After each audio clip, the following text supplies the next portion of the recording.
3, 2, 1, top, c'est parti. Alors, bonjour, Aloysius Chabosso. Bonjour Alice. Je suis vraiment ravie de te recevoir parce que tu es quelqu'un de très mystérieux, difficile à capter, à suivre. Bon, mais pourtant, tu es sur le net depuis très, très, très, très longtemps. Et j'ai trouvé des choses vraiment marrantes sur toi, des gens qui ont suivi ta trace en tant que poète il y a quelques années. Tu vendais déjà tes écrits dans des librairies, mais c'était je sais pas, de l'impression, alors là plus qu'auto-édité. Et donc j'ai trouvé ça génial. Et puis tout d'un coup tu t'es mis ben, tu t'es auto-édité bien avant, j'ai l'impression bien avant qu'arrive Amazon ou je me trompe? Je me suis, enfin, auto-édité, j'avais édité un bouquin chez lemanuscrit.com, Ah, euh, d'accord. qui existe encore aujourd'hui, je crois, avec un succès nul, qui Oui. s'appelle Nul, c'est-à-dire que j'ai absolument vendu aucun bouquin, j'en ai vendu un, c'est moi qui l'ai acheté. Mais à part ça, oui, j'ai commencé vraiment avec Amazon, peut-être avec Lulu avant, lulu.com. Ah oui, ouais. C'est vrai, Qui moi aussi propose j'ai eu. des impressions de bouquins qui sont pas mal d'ailleurs. Et puis après, quand Amazon est apparu, je me suis dit pourquoi pas, quoi. Il y avait déjà un petit peu de monde sur Amazon, mais enfin nettement moins qu'aujourd'hui. Tu as commencé en 2012 en fait sur Amazon. Alors, moi, Ouais, je vois la liste, je vais quand même citer tes bouquins parce que ça, rien que les titres, ça donne un petit peu, si tu veux, comme une espèce d'inventaire de ta personnalité, on va dire. Alors donc le premier, mais ça, je crois qu'il a été édité par un éditeur traditionnel. Comment devenir un brillant écrivain alors que rien, mais rien entre parenthèses ne vous y prédispose. La méthode Chabosso. Alors, j'ai pas lu ouais. ça, mais bon, j'aimerais bien devenir une brillante écrivaine. Donc, je vais le lire un jour. Je sais pas si ça va beaucoup m'apprendre de choses, à ton avis. En fait, ouais, ça a été édité par les éditions Milan, qui sont spécialisées plutôt dans la jeunesse et qui à une époque s'étaient lancés dans un créneau adulte, qu'ils ont laissé tomber depuis d'ailleurs, je crois. D'accord. Et moi j'avais un blog, enfin j'ai toujours le blog, mais qui est un petit peu en sommeil, on va dire. J'avais un blog qui était très actif en 2006 et j'avais été repéré par une journaliste du Monde qui avait fait un article sur ce blog qu'elle avait trouvé marrant et j'avais eu droit à une demi-page dans le Monde, ce qui est pas mal quand même. Donc Ouais, j'avais génial. assez surpris. Et suite à ça, un éditeur m'avait contacté. À l'époque, les éditeurs traînaient pas trop sur le net pour voir qui pouvait recruter. Là, l'éditeur avait lu l'article dans Le Monde, évidemment, il m'avait contacté et m'avait proposé d'écrire un bouquin sur la même thématique que le blog, c'est-à-dire des articles plutôt de style humoristique sur comment écrire un roman. C'est une sorte de pastiche en fait des guides qui sont écrits par des écrivains plus ou moins connus avec des recettes miracles pour écrire un roman. Il y en Pour a écrire un plus aux États-Unis. best-seller, pour écrire un best-seller. Tant qu'à faire. Tant Ben, qu'à faire, un best-seller, oui, c'est sûr que c'est pas pour écrire un truc qui va être vendu à 3 exemplaires. Donc voilà, c'est toujours des recettes un peu miraculeuses. Et moi, ça m'avait amusé de pasticher ce truc-là. Et donc voilà, ça a été édité en 2008 chez Milan. d'accord, Ça, ok. c'est Ouais, ouais, c'est ça, pas, c'est ce que je vois. pas mal vendu, tout est relatif, hein, dans les 30 000 exemplaires en papier, quoi. Puisqu'à l'époque, il n'y avait pas de. Ouais, Alors, je vais dire les autres titres parce que ça m'amuse beaucoup. Donc, Mon carnet d'écrivain. Ensuite, en 2012, Bric-à-brac de briques et de broc de l'écrivain Branck. ouais. 60 comptes express pour lire dans les transports. À chaque fois, il y a un jeu de mots sur le titre. L'aquabonisme ou la petite dépression larvaire comme hygiène de vie. Ouais. Ouais. Ça, c'est le premier truc. En fait, c'est ça que j'avais sorti chez manuscrit.com dans une version plus Ah, simple, on va d'accord. dire. D'accord. Ouais, ouais. C'est un texte que j'ai travaillé pendant au moins 10 ans, Ah qui, oui. qui, qui m'intéressait beaucoup, enfin qui me tenait à cœur. Mais bon, c'est pas du tout le style qui fonctionne en Ben, règle générale et encore moins sur Amazon. ben, c'est normal, c'est normal, ça s'adresse à des, voilà, à des gens qui vont s'intéresser un peu à des choses, je sais pas, j'imagine que c'est très nihiliste, et puis, Ouais, un petit avec, peu, c'est pas trop dans l'air du temps, quoi. oui, voilà, voilà, et puis avec voilà, enfin bon, bref, un humour un peu pessimiste et suicidaire.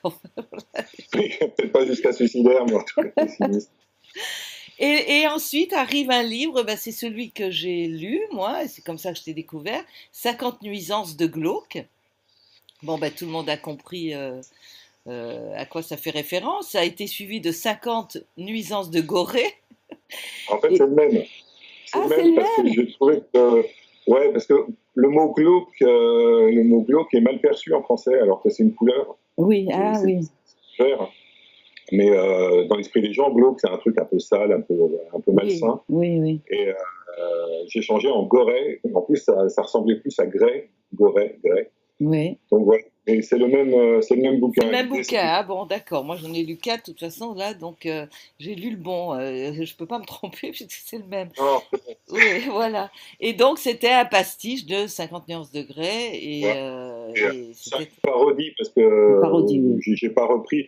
En fait, j'avais vu que ce bouquin allait sortir dans quelques mois en France à l'époque et il n'y avait pas encore de traduction française. J'avais chopé Ah, un chapitre en anglais sur le net pour voir un peu comment se goupillait tout ça.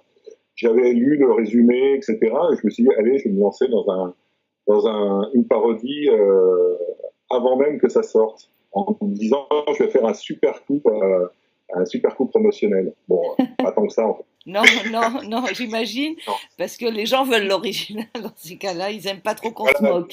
les Oui. gens qui lisent ça, voilà, ils sont un petit peu. C'est vrai que j'ai eu des lecteurs qui avaient lu l'original, ils étaient très déçus mais forcément, ils étaient déçus parce que c'était pas le but Ben de non, les satisfaire. non, au Ouais. contraire, ça se moquait quand même un peu, beaucoup, quoi. Alors Bon, moi, après, je m'étais beaucoup amusé, quoi. ben oui, j'imagine, ouais. Et moi, je me suis beaucoup amusée à le lire. Et donc, d'ailleurs, j'ai pas réussi à finir l'original, mais par contre, celui-là, j'ai fini. Alors Ah, mais donc, ouais. Mais et là, tu rentres un petit peu, eh bien, on dirait, voilà, tout ça. En fait, tu t'es fait un peu la main sur les romans finalement, grâce à 50 nuances de, de Grey. Et puis, finalement, tu as écrit un livre que j'ai pas lu qui s'appelle Chloé face à son miroir. Est-ce que c'était alors, le début de tes romans un petit peu qui sont arrivés par la suite, un peu feel good, on va dire, ou chick lit ou... quelque chose que j'ai écrit il y a très longtemps, Ah, d'accord. en Donc, 2006. Alors, en fait, j'ai recyclé, hein, il y a quelques textes que j'ai recyclés parce que c'est un peu le principe d'Amazon. C'est vrai que si on avait des oui, manuscrits dans tout le à fait. tiroir, comme on dit, Ben oui, moi j'ai fait ça à faire, aussi. autant les mettre à disposition. En l'occurrence, c'était pas un roman, c'était un one-woman show. Donc, j'avais Ah, écrit. Pourquoi, j'en sais rien, parce que j'étais inspiré. Qui a été joué d'ailleurs par quelques compagnies théâtrales amateurs en France. On en trouve d'ailleurs des traces sur YouTube, sur Dailymotion, spectacle filmé. Oui, c'est un petit truc, ça fait, bah, de toute façon, un one-man show, en règle générale, ça tient sur assez peu de pages, hein, oui, puisque oui, oui, ben oui. ça, Une heure ça de doit rentrer une spectacle, heure. Donc. ça fait, ouais, voilà, 100 pages, enfin un petit peu moins même, 80. Mais par contre, c'est la première fois effectivement que je mettais en scène une femme, trentenaire, etc., avec un certain nombre de problèmes, avec ses parents. Ça m'a servi pour la suite. Ben oui, bien sûr, ouais. Alors donc, et bien là, on arrive. Alors là, on entre dans ta période, donc on va dire, moi j'appelle ça chick lit, ou comédie romantique, ou feel good, enfin voilà, comme on veut. Il y a toujours un petit peu de dérision, on va dire, en dessous. C'est pas tout à fait au premier degré, mais ça peut tout à fait être lu au premier degré aussi. C'est des livres dans le genre, dans un genre très précis. Et tous les livres qui suivent sont un petit peu comme ça, donc tous tes derniers livres. Sauf j'ai l'impression qu'il y a un ou deux, tu sais, comme l'usine qui fait des ronds, tout d'un coup fait un petit carré au milieu, on ne sait pas pourquoi. Mais quand même, dans les derniers, c'est ça. Alors je vais les dire à la suite. Fallait pas l'inviter, fallait pas Ouais, craquer. Un drôle de cinéma qui est un polar plutôt, mais quand même une comédie polar, enfin un petit peu C'est une comédie qu'un polar. Parce oui, que... comédie qu'un polar, oui. Oui. Et le dernier, Amour, bonheur et tout le tralala. Et au milieu, il y a des petits carrés comme Les aventures de Méga Blaireau, La renaissance d'un nounou barbu, Bienvenue sur Terre, je ne sais pas ce que c'est. Ouais, il y a un bébé, donc oui, et ça doit être drôlement. Ouais, d'accord, j'imagine. Et La malédiction des vampires du crépuscule. Donc, ça, c'est des petits carrés. Donc, c'est-à-dire, tu alternes quand même quelque chose qui est de l'ordre du très, très, on va dire un peu sarcastique, ou burlesque peut-être, avec tes romans feel good. Tu alternes. Ouais, c'est ça. En fait, moi, j'ai rencontré pas mal de succès avec Fallait pas l'inviter. Oui, beaucoup de succès, tu veux dire. Ouais. Ben oui, il est Ah ouais, resté presque un an dans le top 100. ouais, ouais, ouais. Ça a vraiment très bien marché. Après, j'ai écrit une suite et puis j'ai écrit quelques romans dans cette veine-là, effectivement, tout en restant avec une pointe d'humour, même des grosses pointes d'humour, parce qu'en fait, c'est un peu mon credo, quoi. Le sentimental pur, c'est pas trop. Non, mais la chiclite, il y a toujours de l'humour. Comédie romantique aussi, puisque il y a comédie dedans. Le feel good aussi, il y a toujours un peu d'humour donc, dans ces bouquins. Donc tu es tout à fait dans le genre. Mais j'ai l'impression que tu te brides quand même beaucoup quand tu écris ça. Et que donc tu as besoin de temps en temps de te lâcher avec des romans un peu plus, où tu te laisses un peu plus aller. Effectivement, quand tu rentres dans un genre comme tu dis, la chick flick, la comédie sentimentale, il y a un certain nombre de codes à respecter. Oui. Si tu ne les respectes pas, ça passe pas du tout. J'essaye de les respecter tout en faisant ma propre sauce, sinon ça n'a vraiment aucun intérêt. Et puis à côté de ça, effectivement, j'écris des trucs qui sont complètement en dehors de ce champ-là et qui, d'ailleurs, ne rencontrent absolument aucun succès, si ce n'est auprès de quelques lecteurs fidèles qui apprécient. Mais oui, effectivement, c'est pas du tout la même chose. C'est presque l'expérimental à côté de la comédie. Oui, mais oui, bien sûr. Oui, mais donc finalement, tu as bien réussi à trouver cet équilibre pour pouvoir écrire et les uns et les autres. Donc, parce que si tu écrivais que ce que tu aurais peut-être envie d'écrire seulement, tu vivrais, tu pourrais pas en vivre, quoi. Je veux dire, tu gagnerais rien, quoi. Donc, faut bien manger. Faut bien manger, mais sans te renier, donc c'est sympa. Moi, j'aime beaucoup tes romans, Chicklit. Alors donc, on va parler de Amour, bonheur et tout le tralala, qui est sorti il y a un mois, 2 mois. 2 mois. Ouais, 2 mois, voilà. Donc c'est vraiment ton petit dernier, ton dernier petit bébé. Voilà, moi, je vais juste en dire 2 mots. Je l'ai trouvé sympa. Donc on sent un petit grincement par en dessous. L'héroïne est juste ce qu'il faut, c'est-à-dire à la fois tendre, un peu naïve, un peu idiote, mais tête à claque par moments aussi, parce qu'on a quand même envie de la secouer des fois et de lui dire, mais elle est un peu égoïste par moment, on va dire. Elle voit pas trop les gens qui l'entourent, mais elle se rattrape bien. Bon, bref, les tropes sont complètement là.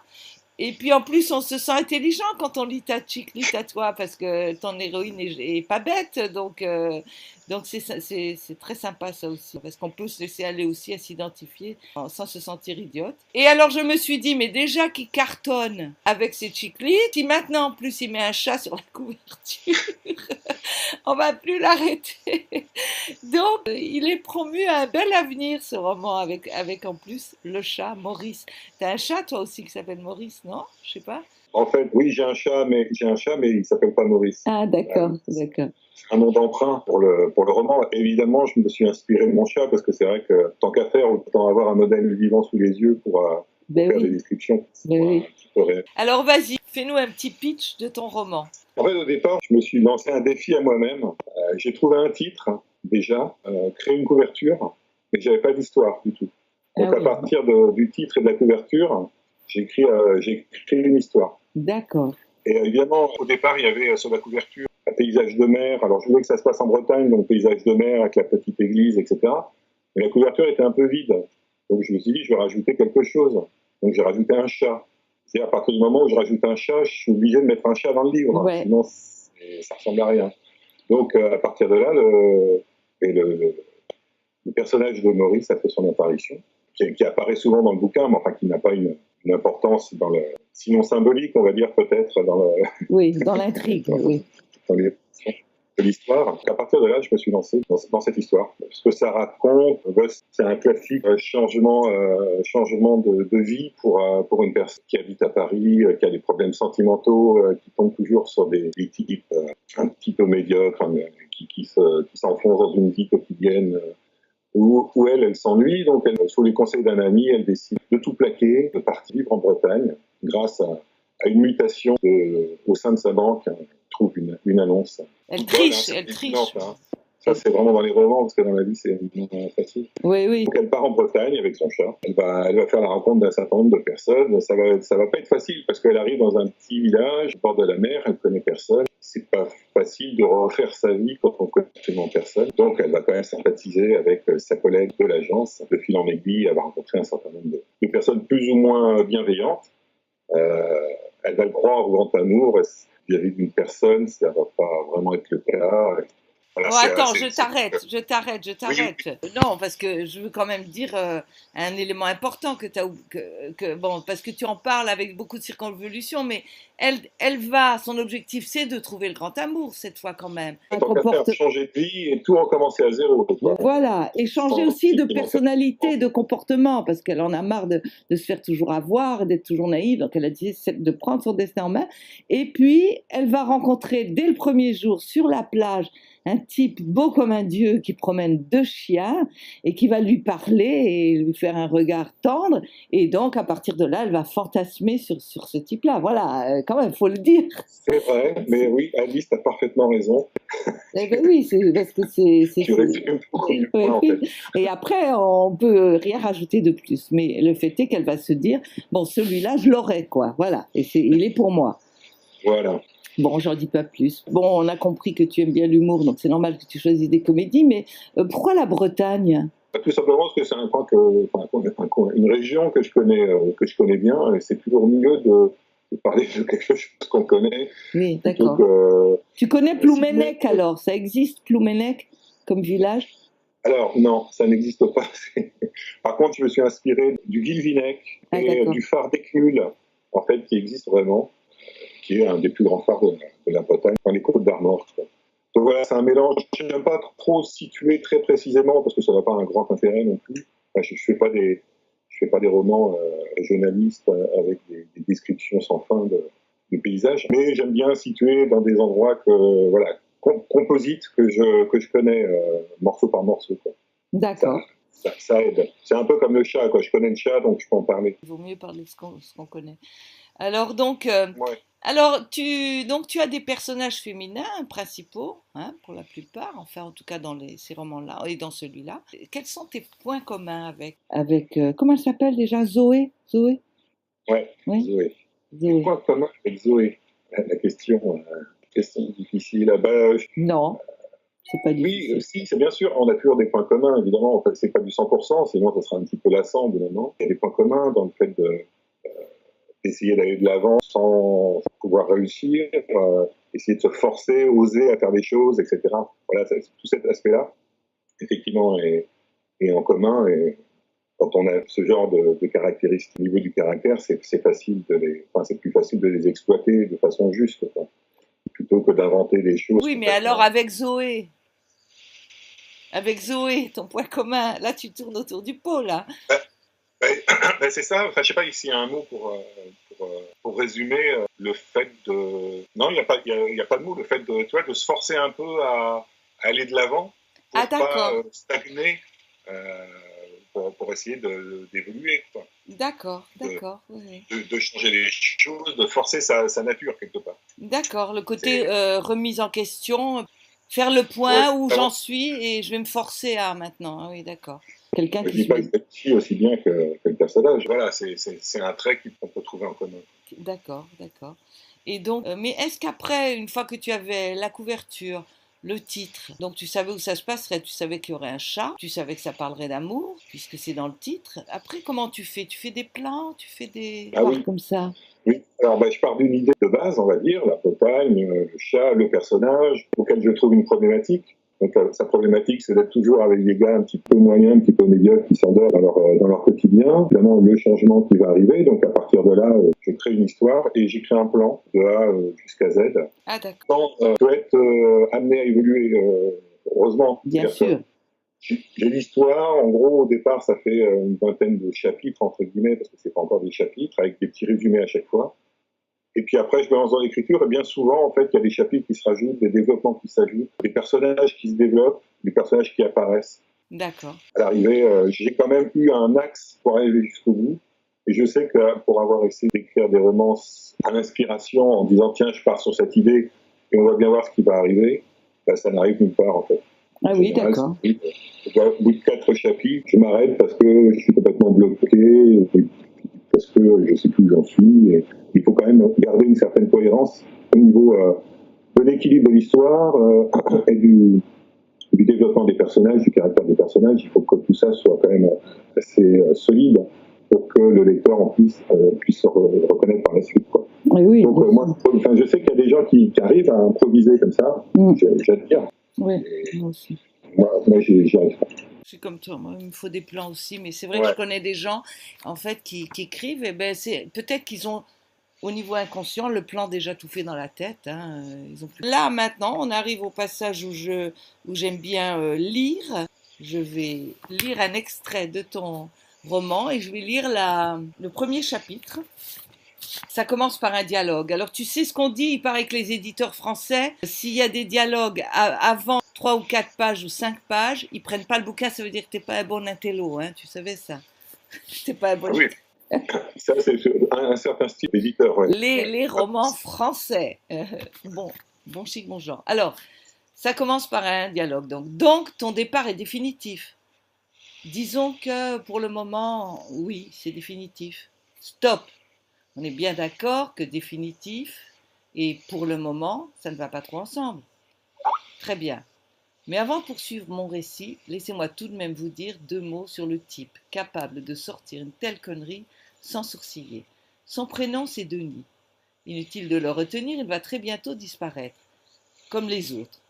Sauf que cette fois, ce sera avec mon pied au derrière. Denis, c'est l'archétype des mecs qui se sont évertués jusqu'à aujourd'hui à transformer ma vie sentimentale en bol de gruau insipide. Et le pire, c'est que j'en suis en grande partie responsable. Je l'ai rencontré au printemps dernier, à la soirée d'anniversaire de Bérangère, une collègue de bureau d'Anaïs, ma meilleure copine, qui avait fait le forcing pour m'ajouter sur la liste des invités. Cette bonne âme avait pensé qu'une petite nouba me changerait les idées, vu que la dernière fois que j'avais accepté de sortir de mon appart, c'était il y a plus d'1 mois, pour aller au cinéma voir une comédie romantique absolument pas réaliste.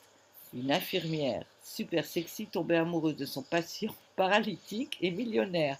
À force de soins et d'amour, le nabab retrouvait l'usage de ses jambes le soir de Noël, comme par hasard. Il dansait alors un tango enfiévré à côté du sapin illuminé et commençait à parler mariage en déballant les cadeaux. Fin de l'histoire. Le film avait beau être parfaitement stupide, ça ne m'avait pas empêché d'user un paquet entier de Kleenex durant la séance. Il faut préciser qu'à cette époque, le traumatisme de ma rupture avec Pierre n'avait pas encore atteint le stade de la digestion et il ne m'en fallait pas beaucoup pour déclencher les grandes eaux. À la suite de cette mésaventure, je suis retournée fissa dans mon petit chez moi avec la ferme intention d'y rester cloîtrée jusqu'à ce que l'échec de ma relation ne soit plus qu'un lointain souvenir. Cette fois-ci, Anaïs a tellement insisté que j'ai fini par me laisser convaincre.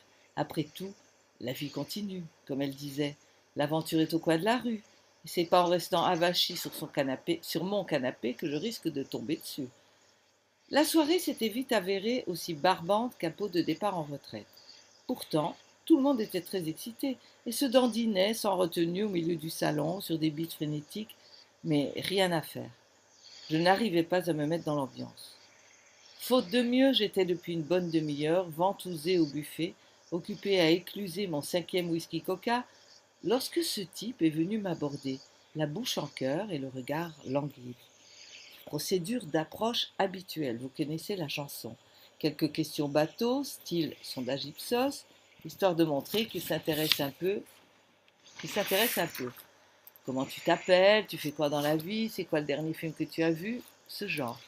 Et puis, très vite, la conversation bifurque sur sa petite personne, un festival de moi-je, censé me démontrer par A plus B à quel point il est un petit gars formidable qui gagne vraiment à être connu. Pendant qu'il me narre dans le détail son dernier saut à l'élastique dans le Vercors, épisode fabriqué de toutes pièces pour les besoins du show, je l'apprendrai beaucoup plus tard, je l'observe attentivement. Côté physique, pas vraiment de quoi se taper le cul par terre. Calvitie en pleine expansion, petite bedaine Cronenbourg qui pointe discrètement son nez derrière le t-shirt Hugo Boss, J'ai beaucoup de mal à imaginer ce Lascar pendouillant au bout d'un élastique, mais je décide néanmoins de lui laisser le bénéfice du doute. Le garçon se vante par ailleurs d'être responsable du pôle marketing opérationnel et stratégique dans une grosse multinationale, domaine dont j'ignore tout mais qui fait malgré tout son petit effet quand on a 5 whisky coca dans le cornet. Bref, on reste là à se raconter nos vies, enfin surtout lui. On danse un peu, on fricote gentiment, il me glisse à l'oreille 2, 3 blagues qui me font rigoler. Sur les coups de 3 heures du matin, au moment où toute l'attention se focalise sur Bérangère et son infâme framboisier surgras recouvert de 33 bougies, on s'éclipse furtivement dans une chambre pour une partie de jambes en l'air qui ne m'a laissé aucun souvenir notable. Assis, j'ai explosé la lampe de chevet avec mon pied et j'ai mis 1 heure pour retrouver ma petite culotte qui s'était glissée sous la descente du lit, la coquine. Suite à cet échange charnel pour le moins insignifiant, une fille normalement constituée aurait arrêté là les frais, donné un faux 06 et pris congé sans plus attendre. Moi, je n'ai pas lâché l'affaire, bien au contraire. À croire que je ne suis pas une fille normale. Alors je l'ai revue, 1 fois, 2 fois, 3 fois. Voilà, je vais arrêter là. Tu lis très bien, bravo. Écoute, bravo à toi, hein, c'est le test. Donc voilà, ben, j'espère que ça donne envie de lire aux gens qui m'ont écouté, que je n'ai pas trop, au contraire, gâché l'envie de lire. Bon.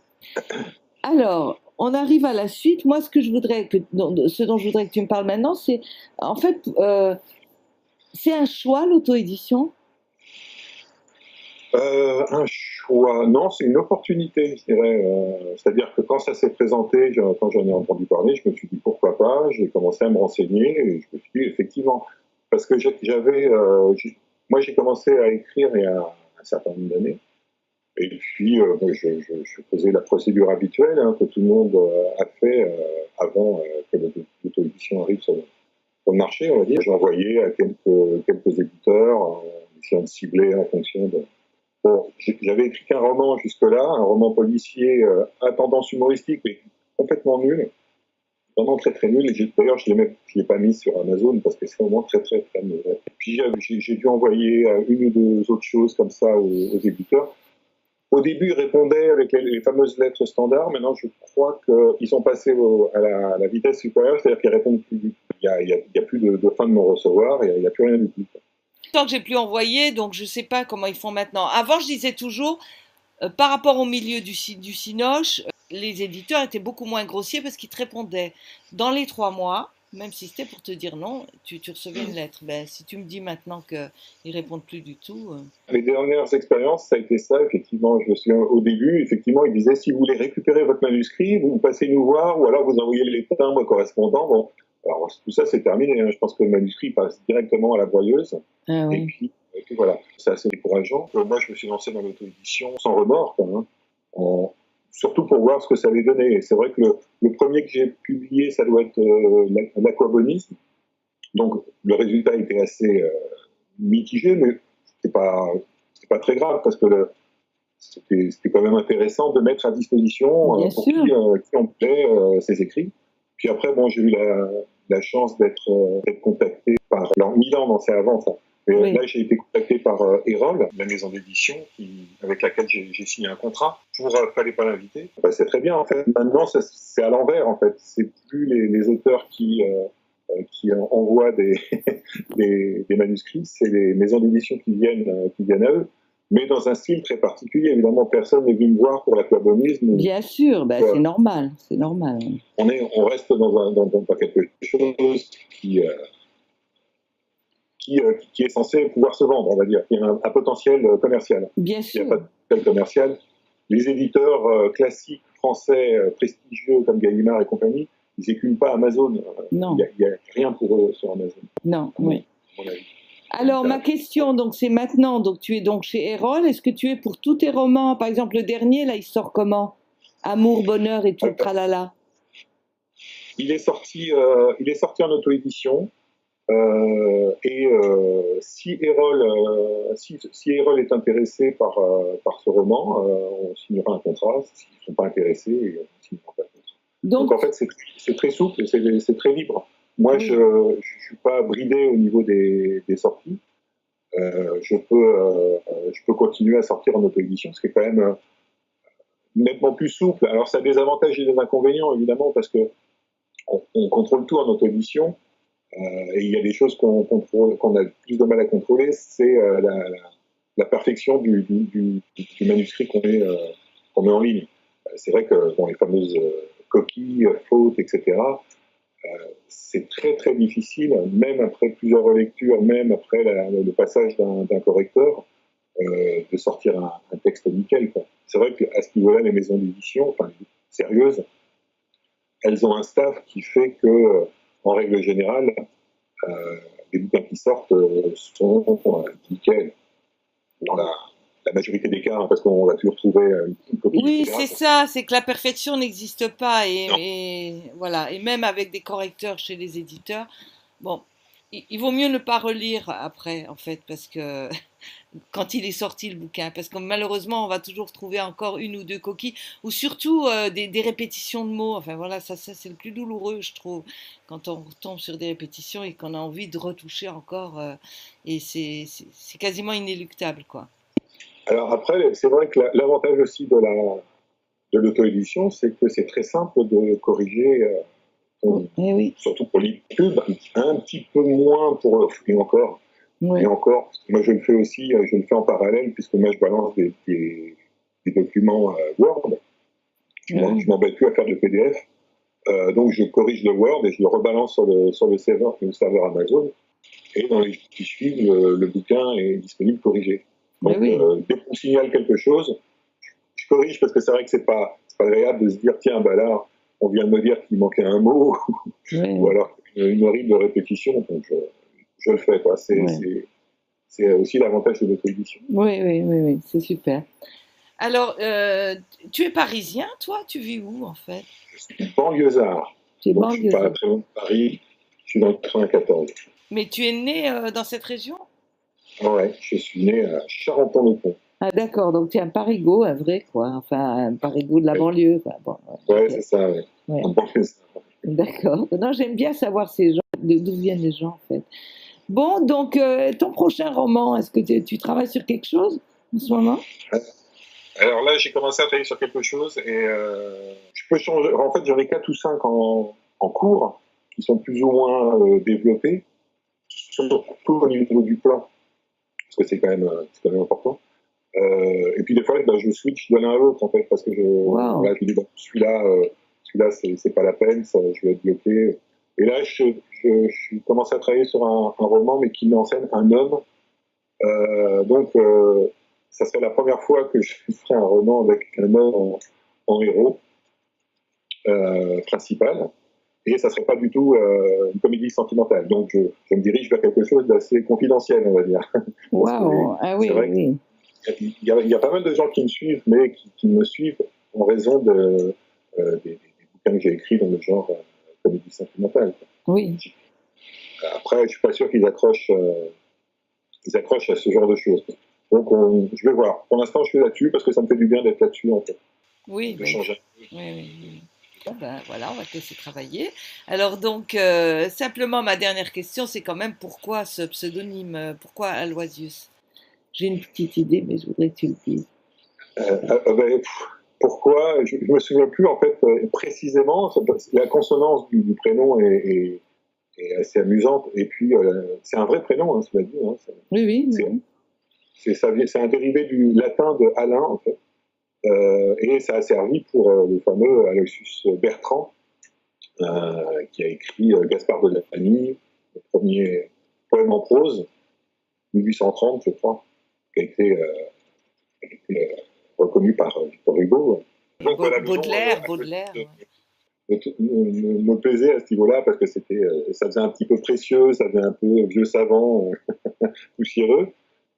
Et puis Chabosso, un monsieur que je croisais chez ma grand-mère qui, euh, qui passait ses journées assis sur une chaise avec ses mains posées sur le pommeau de sa canne, qui faisait peur à tous les enfants du coin. Et ce nom, Chabosso, déjà comique en lui-même, mais en plus me faisait peur. Alors bon, quel rapport avec la peur faut pas chercher, c'est juste un prénom que j'ai retenu, qui m'a marqué. Et la jonction des deux, Aloysius et Chabossos, c'était Ah sympa. oui, oui, oui. Ouais, génial. Ah ben voilà, ben le mystère est levé alors, Aloysius Chabosso. J'espère que j'ai levé un peu du voile sur toi, que tu, voilà, je pense que tu as bien joué le jeu, je t'en remercie. Et, Ah ben, je t'en euh, prie. et puis, ben voilà, on va s'arrêter là. Ça m'a fait très plaisir de te recevoir et puis j'espère que ça va faire plaisir aux gens qui vont te découvrir comme ça.